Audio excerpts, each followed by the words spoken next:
Good morning. Morning మ్యాగజైన్కి స్వాగతం. ప్రముఖ దినపత్రికలో వస్తున్న వార్తలకు జరుగుతున్న పరిణామాలు చూద్దాం. ఈనాడు చూస్తే అవకాశాలని చెడగొట్టే అధికారిని సహించను, కీలక స్థానాల్లో ఉండి ప్రతికూల పాత్రలు పోషించడం సరికాదు, మంత్రులు కార్యదర్శుల సమావేశంలో సీఎం హెచ్చరిక, టెక్నాలజీని అందిపుచ్చుకోవాలని సూచన, నెలవారీ ఆర్థిక నివేదికపై సచివాలయంలో చంద్రబాబు సమీక్ష, ప్రభుత్వంలో కొందరు వ్యక్తులు కీలక పాత్రలోని ప్రతికూల పాత్ర పోషిస్తున్నారని, వచ్చిన అవకాశాలను చెడగొడుతున్నారని, అట్లాంటి సహించనని ముఖ్యమంత్రి చంద్రబాబు హెచ్చరించారు. అట్లాంటి వ్యక్తులు ఉన్నప్పుడు ఎంత ప్రయత్నించినా ఆశించిన ఫలితాలు రావన్నారు. ప్రభుత్వ విభాగాల్లో టెక్నాలజీని అందిపుచ్చుకోవడం, ఇన్నోవేషన్, ఏఐ వినియోగం వంటివి ఆశించినంతగా లేవని, దీన్ని పెంచాలని స్పష్టం చేశారు. మంత్రులు కార్యదర్శులు విభాగాధిపతులు క్షేత్రస్థాయికి వెళ్లాల్సిందేనని, అప్పుడే వాస్తవాలు తెలుస్తాయన్నారు. కార్యాలయంలో కూర్చుని చూస్తే అన్నీ బాగానే ఉన్నట్టు కనిపిస్తాయి. నాతో సహా ఎవరికి క్షేత్రస్థాయిలో వెళ్ళడం అంటే ఇష్టం ఉండదు, కానీ క్షేత్ర పర్యటనకు వెళ్తేనే వాస్తవ పరిస్థితి తెలుస్తుంది. ఎవరెన్ని రోజులు క్షేత్ర పర్యటనకు వెళ్లాలన్న షెడ్యూల్ ఇదివరకే ఇచ్చాం, దాన్ని అందరూ పాటించాలని తేల్చి చెప్పారు. మంగళవారం సచివాలయంలో నెలవారీ ఆర్థిక నివేదిక మీద మంత్రులు కార్యదర్శులు విభాగాధిపతుల సమావేశంలో ముఖ్యమంత్రి సుదీర్ఘంగా మాట్లాడారన్నటువంటిది హైలైట్ చేశారు. ఇకపోతే మొదట మున్సిపల్ ఎన్నికలు, ఆ తర్వాతే గ్రామ పంచాయతీలకు పెండింగ్ అంశాల పరిష్కారం మీద పురపాలక శాఖ దృష్టి. మొదటి మున్సిపల్ కార్పొరేషన్లు, మున్సిపాలిటీలు, నగర పంచాయతీలకు ఎన్నికలు నిర్వహించాలి. ఆ తర్వాత గ్రామ పంచాయతీలకు చేపట్టాలని ప్రభుత్వం ప్రాథమికంగా నిర్ణయించింది. ఈ మేరకు కసరత్తును ప్రారంభించింది. పెండింగ్లోని కోర్టు కేసులు, అసంపూర్తిగా నిలిచిపోయిన డివిజన్ల వార్డుల పునర్విభజన మీద దృష్టి సారించింది. స్థానిక సంస్థల బీసీ రిజర్వేషన్లకు సంబంధించిన డెడికేటెడ్ కమిషన్ నివేదిక వచ్చేలోగా ఎన్నికలకు ముందస్తు ఏర్పాట్లు పూర్తి చేయాలని అధికారులు భావిస్తున్నారు. ఓటర్ల జాబితాలు ప్రత్యేక సమగ్ర సవరణ ముగిసిన వెంటనే సెప్టెంబర్, అక్టోబర్లో స్థానిక ఎన్నికలు నిర్వహిస్తామని సీఎం ఇప్పటికే ప్రకటించారన్నటువంటిది హైలైట్ చేశారు. రాష్ట్రంలో 123 పురనగర పాలక సంస్థల, నగర పంచాయతీల కోర్టు కేసుల కారణంగా 100 చోట్ల 2021లో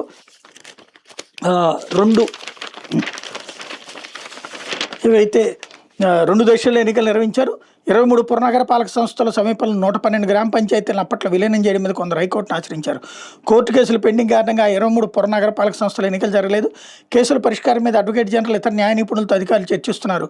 హైకోర్టు ఆదేశాలతో 2022లో కాకినాడ నగర పాలక సంస్థలు 2 డివిజన్లు మినహాయించి ఎన్నికలు నిర్వహించారు. రాష్ట్ర వ్యాప్తంగా 87 చోట్ల పాలకవర్గాల పదవీకాలం ఏడాది మార్చి 17న ముగిసింది. మరో 13 చోట్ల నవంబర్లో ముగిపోతుంది. ఆ 100 చోట్ల ఎన్నికలు నిర్వహించాలా, 123 చోట్ల నిర్వహణకు ముందుకెళ్లాలా స్పష్టత ఇవ్వాలని పురపాలక శాఖను ఎన్నికల సంఘం కోరింది అన్నటువంటి వార్తని హైలైట్ చేశారు. లేకపోతే రాష్ట్ర ప్రభుత్వానికి మానవత్వం లేదు, మృతి చెందిన మత్స్యకారుల కుటుంబాలకు 1 కోటి చొప్పున పరిహారం ఇవ్వాలి. మాజీ సీఎం జగన్ డిమాండ్. సముద్రంలో బోటు మునిగిన ఘటనలో చనిపోయిన మత్స్యకార కుటుంబాలు ఆదుకోవడంలో రాష్ట్ర ప్రభుత్వం విఫలమైందని, కనీస మానవత్వం చూపలేదని మాజీ ముఖ్యమంత్రి జగన్ ఆరోపించారు. మృతుల కుటుంబాలకు 1 కోటి చొప్పున పరిహారం ప్రకటించాలని డిమాండ్ చేశారు. విశాఖపట్నం జబ్బార్ తోటలో మంగళవారం బాధిత మత్స్యకార కుటుంబాలతో ఆయన మాట్లాడారన్నటువంటిది హైలైట్ చేశారు. ఇకపోతే ఏవో హత్య కేసులో నిందితుడు హరికృష్ణ కుటుంబం ఆత్మహత్య. ప్రకాశం జిల్లాలో రైలు కింద పడి 4 మృత్యువాత, పరువు పోయిందన భావ మృతికి కారణమనే క్షోభ అన్నటువంటిది హైలైట్ చేశారు. ఆస్తులు, అంతస్తులు 2 కుటుంబాల్లో చిచ్చుపెట్టాయి. ఇంతవరకు ఇచ్చిన డబ్బు తిరిగి ఇవ్వాలని అడిగిన భావన అడ్డు లేకుండా చేస్తే ఆస్తి మొత్తం తందేనని భావించిన బావమరిది అతని హత్య కారకుడయ్యాడు. ఈ క్రమంలోనే అరెస్టు తప్పదని, పరువు పోతుందేమోనని భావించి కుటుంబంతో సహా రైలు కింద పడి ఆత్మహత్య చేసుకున్నాడు. రాష్ట్ర స్థాయిలో సంచలనం రేపిన ఈ ఘటనలో పోలీసుల నిర్లక్ష్యం కూడా ఉండటంతో సిఐఎస్ఎల్ సహా 23 మంది సిబ్బంది ఒకేసారి బదిలీ అయ్యారు. నెల్లూరు జిల్లా టీపీగూడు మండలం రాపూరి వారి కండ్రిగకి చెందినటువంటి కుడుముల హరికృష్ణ, ప్రణీత దంపతులతో పాటు కూతురు మోహాంబిక, కుమారుడు కౌశిక్ కృష్ణ 4 ఏళ్ళు 3 ఏళ్ళు ప్రకాశం జిల్లా సింగరాయకొండ రైల్వే స్టేషన్లో గూడ్స్ రైలు కింద పడి మంగళవారం ఆత్మహత్య చేసుకోవడం స్వగ్రామంలో విషాద ఛాయలు అలుముకున్నాయి. తొలుత పిల్లల్ని రైలు కింద తోశారట, ఆ తర్వాత దంపతులు ఇద్దరు ఆత్మహత్యకు పాల్పడ్డారన్నటువంటిది. ఇందులో చనిపోకముందు హరికృష్ణ సెల్ఫీ వీడియో, తన మీద నిందలు మోపుతున్నారని, ఆస్తి కోసం కక్కుర్తిపడేవాడిని కానని, తనకే కొందరు అప్పులు ఉన్నారని, వాళ్ళు ఇప్పుడు ఈ లోకంలో లేరని నిందితుడు హరికృష్ణ సెల్ఫీ వీడియో సామాజిక మాధ్యమాల్లో చక్కలు కొడుతుంది. జూన్లో సెల్ఫీ వీడియో తీసినట్టు తెలుస్తుంది. ₹1 పెట్టేవాడినే కానీ తీసుకునేవాడిని కాదని, 27 ఎకరాల భూమి సొంత ఆస్తి, ఉమ్మడి ఆస్తి 3.5 ఎకరాలు, ధనలక్ష్మీపురంలో 66 అంకణాలు, చిల్లకూరులో 4 ఎకరాలు 70 సెంట్ల భూమి ఉంది.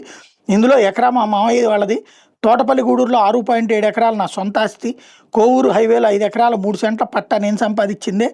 ఇటీవల నా డబ్బుతో ఇల్లు కట్టాను, 3 అంతస్తుల పైన మా అన్నయ్య అమ్మ ఉండాలి, నాపై నిందలు మోపారు, బతకాలం లేదు, నేను చనిపోతాను, నా భార్య చదువుకున్న అమ్మాయి, మా అమ్మను పిల్లల్ని బాగా చూసుకుంటుంది, మా ఇంటికి పోలీసులు రాకూడదు, నా అంత్యక్రియలు నా డబ్బుతోనే చేయాలి, చనిపోయిన తర్వాత ఈ వీడియో బయటికి విడుదల చేయండి, నా ఆస్తి పత్రాలు మారంరెడ్డి భాస్కర్ రెడ్డి ఇంట్లో ఉంచా, వాళ్ళు నన్ను సొంత కుమారులా చూసుకుంటారు, నా చావుకు కారణం ఎవరు కాదు, నా ఆస్తి నా పిల్లలకే చెందాలని వీడియోలో ఉంది.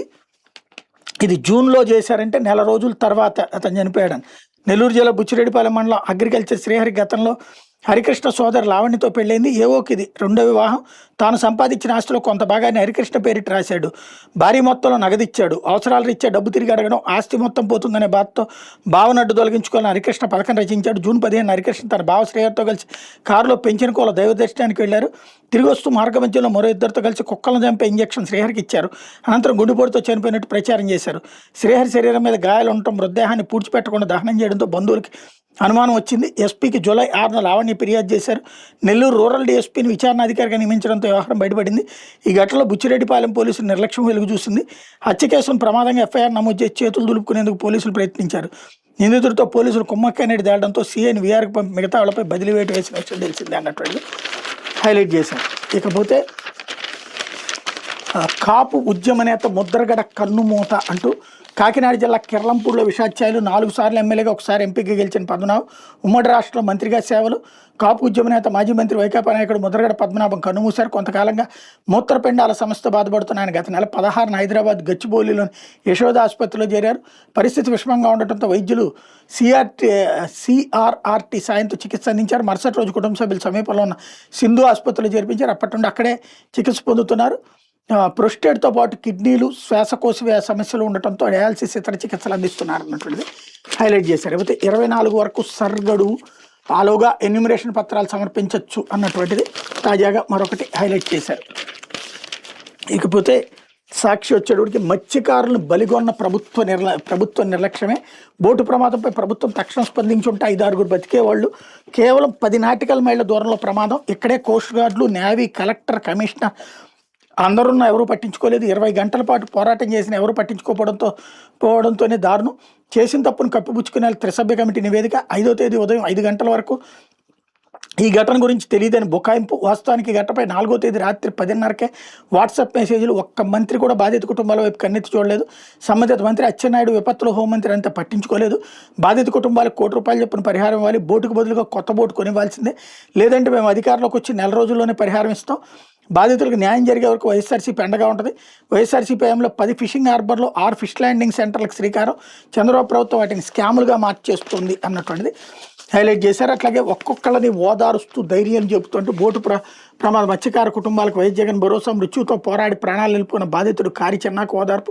అండగా ఉంటాం, న్యాయం జరిగేలా పోరాడతాం. ఈ ప్రభుత్వం స్పందించబోతే మన ప్రభుత్వం రాగానే ఆదుకుంటామని ఆమె మాట నిలుపుకుని మా ఎదురుకు వచ్చారంటూ సాష్టాంగ నమస్కారం చేసి చిన్న అన్నటువంటిది హైలైట్ చేశారు. లేకపోతే దివికేగిన ఉద్యమ పతాక ముద్రగడ ఇక లేరు అన్నటువంటి వార్తని ఇక్కడ హైలైట్ చేశారు. అయితే ఆక్వా రైతు ఆక్రోశం, దిగజారిన కౌంట్ ధరలు, భారీగా పెరిగిన ఫీడ్ రేట్లు, ఏకపక్షంగా టన్నుకు 16,000 పెంచిన ఫీడ్ కంపెనీలు, అవంతి, బిఎంఆర్, సంధ్య సహా మెజార్టీ ఫీడ్ కంపెనీలను టీడీపీ నేతలే. కౌంట్కి ₹80 వరకు కోత పెట్టిన ప్రాసెసింగ్ కంపెనీలు, పవర్ ఫ్యాక్టర్ నిబంధనలతో విద్యుత్ సబ్సిడీకి సర్కార్ ఎగనామా, వైరస్లు, వాతావరణ ప్రభావంతో ఆక్వా రైతులు వెలువెల, పెరిగిన పెట్టుబడి వేయిన దక్కని గిట్టుబాటు ధరలు, మొక్కుబడి సమీక్షలతో సరి మొద్దు నిద్రలో బాబు సర్కార్ క్రాప్ హాలిడే వైపు అడుగులు వేస్తున్న ఆక్వా రైతన్నలు అన్నటువంటిది హైలైట్ చేశారు. మరోవైపు ఉపాధ్యాయుల రణగర్జన, చంద్రబాబు సర్కార్ తీరుకు నిరసనగా రాష్ట్ర వ్యాప్తంగా ర్యాలీలు, కలెక్టరేట్ల ముట్టడి, 12వ పీఆర్సీ ప్రకటించాలి, 30% ఐఆర్ ఇవ్వాలి, పెండింగ్ డిఏలు బకాయిలు వెంటనే చెల్లించాలి, ఇన్ సర్వీస్ టెట్ మినహాయింపై స్పందించాలి, సమస్యలు పరిష్కరించే వరకు పోరాటం సాగిస్తామని స్పష్టీకరణ అన్నటువంటిది హైలైట్ చేశారు. అయితే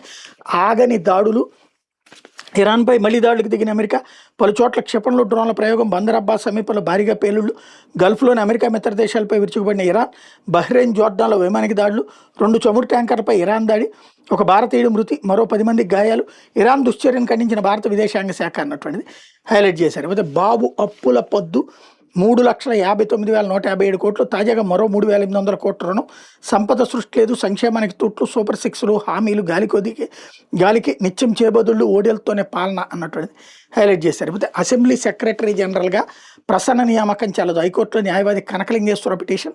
అర్హత లేనప్పటికీ అసెంబ్లీ సెక్రటరీ జనరల్గా నియమించారు. ఇందుకోసం మాజీ రిజిస్ట్రార్గా పేర్కొన్నారు. వాస్తవానికి ఆయన సుప్రీంకోర్టులో ఓఎస్టీగా మాత్రమే పనిచేశారు.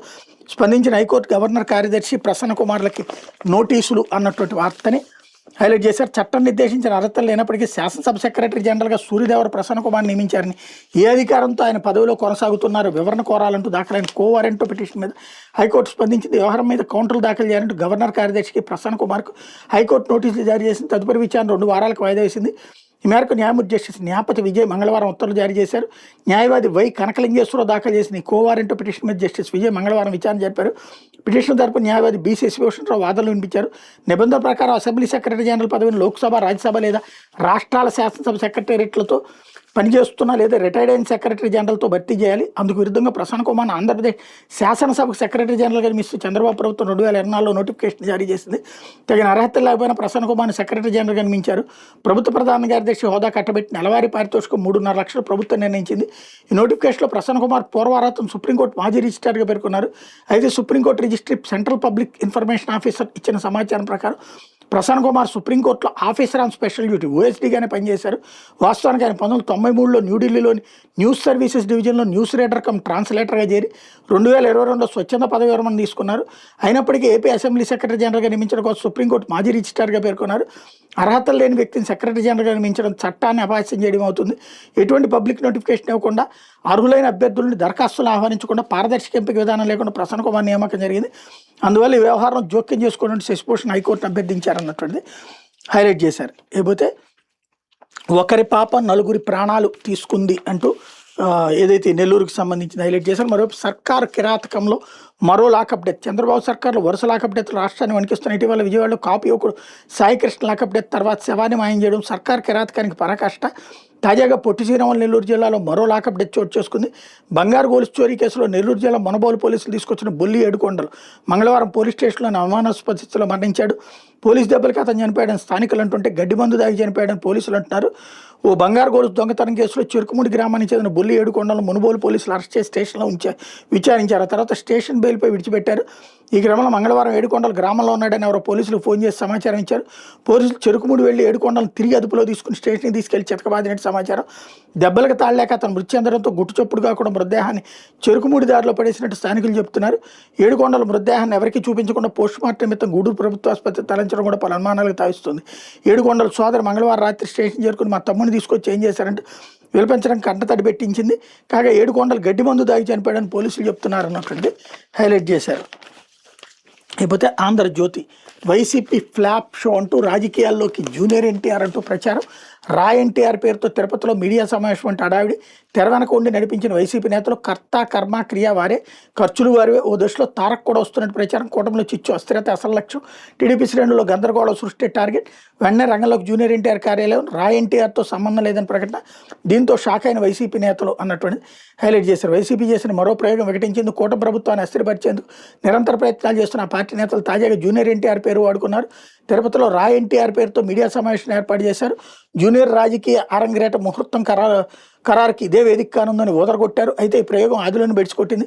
రా ఎన్టీఆర్తో సంబంధం లేదని జూనియర్ ఎన్టీఆర్ కొండబద్దలు కొట్టారు అన్నటువంటిది హైలైట్ చేశారు. ఇకపోతే 18 ఏళ్ల పిల్లోనికి ఏం తెలుస్తుంది? పోలీసు వర్గాల సమాచారం ప్రకారం సిదిరెప్పలరాజు కుమారుడు అరవ్ ఎన్ఫీల్డ్ వాహనం మీద వేగంగా వెళ్తూ పశువుల కాపరి దానయ్యని కొట్టాడు. వెంటనే బాధితుడిని ఆసుపత్రికి తీసుకెళ్లి ఉంటే బతికేవాడేమో, కానీ ఆ పని చేయలేదు. కుమారుని కేసు నుంచి తప్పించడంపైన సిదిరెప్పలరాజు దృష్టి సారించాడు. సినిమాలో లాగా సిద్ధార్థ్ అనే యువకుడు యాక్సిడెంట్ చేసినట్టుగా చిత్రీకరించారు. ఈ విషయాన్ని కవర్ చేయడానికి జగన్ ప్రయత్నిస్తున్నాడు అన్నటువంటిది హైలైట్ చేశారు. లేకపోతే వరుసగా రెండో ట్రూ డౌన్. కరెంట్ యూనిట్పై మరో 13 పైసలు తగ్గింపు. రాష్ట్ర ప్రజలకు మరో ఊరట లభించింది. విద్యుత్ పంపిణీ సంస్థలు వరుసగా రెండోసారి ట్రూ డౌన్ అమలు దిశగా అంటే ఛార్జీల భారం తగ్గించే దిశగా అడుగులు వేస్తున్నాయి. యూనిట్కి మరో 13 పైసల భారం తగ్గించనున్నాయన్నటువంటిది హైలైట్ చేశారు. ఇదే నిన్న ఈనాడు రాసింది, ఇవాళ వీళ్ళు రాశారనమాట. లేకపోతే ముద్రగడ కన్నుమూత ఇక్కడ కూడా హైలైట్ చేశారు. లేకపోతే పూర్తి స్థాయి యుద్ధం. ఇరాన్పై భారీ దాడులకు సిద్ధమవుతున్న అమెరికా. చట్టసభకు ట్రంప్ సమాచారం. తాము పూర్తి స్థాయి యుద్ధానికి సిద్ధమన్న ఇరాన్. మంగళవారం తెల్లవారుజామున ఇరాన్లోని కీలక రేవు పట్టణాల మీద విరుచుకుపడిన అమెరికా అన్నటువంటిది హైలైట్ చేశారు. లేకపోతే సిదిరి కొడుక్కి వీఐపీ ట్రీట్మెంట్ అంటూ యాక్సిడెంట్ గాయాల చికిత్స కోసం జైలు నుంచి రిమ్స్కి అరవ్ వర్మ రాజు భక్తి చూపిన కొందరు వైద్యులు. ఫోన్ ఛాంబర్లో వదిలివేయడం సూపరింటెండెంట్. అరవ్ బెయిల్ పిటిషన్ కొట్టేసిన హైకోర్టు అన్నటువంటిది ఇది కోర్టు అన్నటువంటిది హైలైట్ చేశారు. లేకపోతే రావణ్ కేసులో కొత్త ట్విస్ట్. 10 రోజుల కస్టడీ పిటిషన్ ఉపశమన, 15 రోజులు కస్టడీ కోర్టు కొత్త వ్యాజ్యం వేసిన పోలీసులు. కోర్టు విచారణ రేపటికి వాయిదా. యూట్యూబర్ బచ్చలపూరి జోసెఫ్ అలియాస్ ప్రశ్న రావణ్ కేసులో మంగళవారం కొత్త పరిణామం జోడిసుకుంది.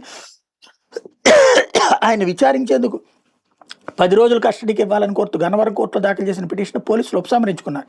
వెంటనే 15 రోజులు కస్టడీ కోర్టు కొత్త వ్యాజ్యం వేశారు. రావణ్ అరెస్ట్ చేసి కోర్టు ద్వారా రిమాండ్కి పంపిన పోలీసులు ఆయన విచారించేందుకు 10 రోజులు కస్టడీకి ఇవ్వాలని ఈ నెల 6న వేసిన పిటిషన్ మంగళవారం కోర్టు ముందుకు వచ్చింది. విచారణ ప్రారంభంగానే ఆ వ్యాజ్యాన్ని ఉపసంహరించుకున్నట్టు పబ్లిక్ ప్రాసిక్యూటర్ తెలిపారు. తర్వాత కొత్త పిటిషన్ వేస్తా ఉన్నారు. సాయంత్రం దాఖలు చేశారు కూడా. ఈ కేసులో రావణ్ నుంచి మరిన్ని వివరాలు రాబట్టాలంటే 15 రోజుల పాటు విచారించాల్సి ఉందని, కస్టడీకి ఇవ్వాలని అందులో విజ్ఞప్తి చేశారు. దీని మీద రావణ్ తరపు న్యాయవాదులకు నోటీసులు ఇవ్వాలని కోర్టు ఆదేశించింది. విచారణ గురువారానికి వాయిదా వేసింది. రావణ్ తరపు మాజీ అదనపు అడ్వకేట్ జనరల్ పొనవోలు సుధాకర్ రెడ్డి కోర్టుకు హాజరయ్యారన్నటువంటి వార్తని హైలైట్ చేశారు. ఇది యుద్ధన పత్రికలో వచ్చినటువంటి వార్తలు వెనకాల జరుగుతున్నటువంటి పరిణామాలు.